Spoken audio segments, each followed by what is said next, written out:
Hi everyone, this is Stacy. I'm doing my video presentation on Screen-O-Matic. I put together a fun little X-ray midterm PowerPoint presentation that I simply just placed some bold information, put a fun little meme with it to kind of get the students motivated for the rest of the semester. And then I put some kind of important information, statistics and percentages, always trying to make it a little bit fun with the pictures that go along. I've been using Screen-O-Matic for a long time.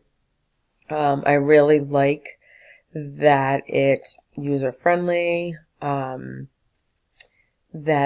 that all of the Screen-O-Matic data can be downloaded into a YouTube video, and then you can then take your video and make it accessible, adding a transcript or voiceover or whatever for accessibility.